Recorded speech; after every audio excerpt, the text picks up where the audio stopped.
that she's not important enough Oh, for the immigration service to start chasing her. I see. But her problem is just that she is illegal.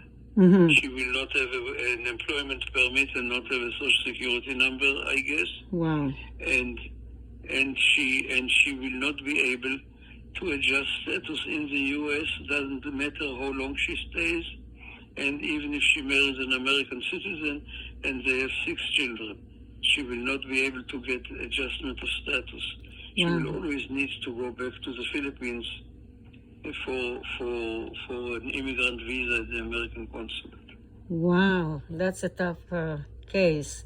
She would have to be patient. Very. So has there not been any changes to this particular law, Attorney Golan? Considering that there had been so many cases like this, that the marriage did not work out. So the wife, I know of a certain case, and the wife is here for a long time, has, as you mentioned, many children, but she's the only one not being able to travel. Well, my consolation for her always is just think of how much money you save.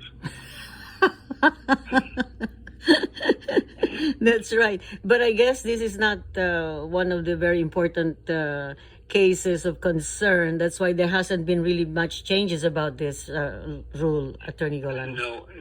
And they will not change it for the simple reason that it is relatively easy to get a K-1 visa, a fiancé visa. Mm-hmm. And they are aware that it is so easy to get it, which also means that it is so easy to cheat them. I see. To mislead them.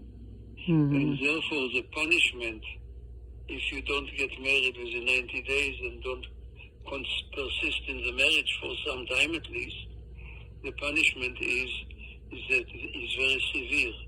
Mm-hmm. That you cannot get adjustment of status in the United States. I see. Well, there you are. That's the answer to the question of one of our viewers. You can always call about your serious concern for initial consultation, 213-383-3222. Another a little bit concerning situation is with regards to this individual who's been waiting for his green card for many years, and after waiting for so many years, they say that perhaps he will already be interviewed. I think he was given an interview date. However, family emergency, the mother dies in the Philippines, and he would like to be able to go home. Is it a good idea to apply for a parole visa and transfer his interview to the U.S. Embassy in the Philippines? You may apply for a parole visa only if you have a pending application for adjustment of status. Mm-hmm. If you file the form I-485, you may apply for a parole visa, advanced parole visa. Otherwise, this is not available. I see. Is the parole visa easily given upon application because it's an emergency? Not very difficult. I see. Mm-hmm.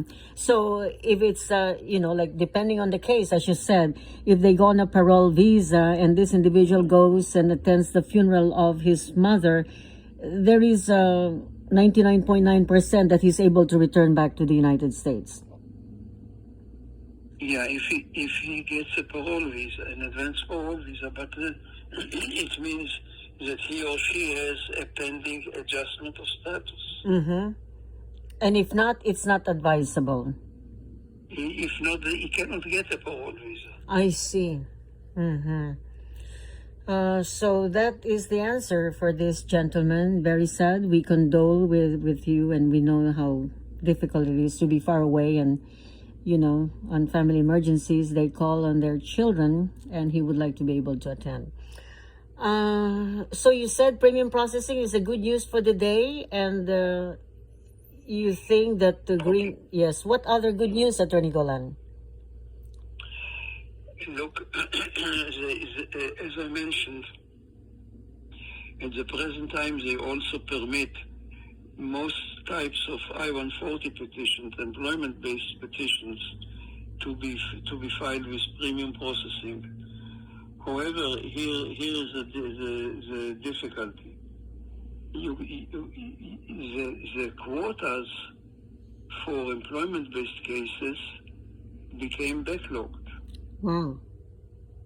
And so the question is, what is the use of getting a fast I-140 approved if you still need to wait 2, 3, 4, 5 years before you can file for adjustment of status? Wow. What is the use of getting a fast I-140? Right.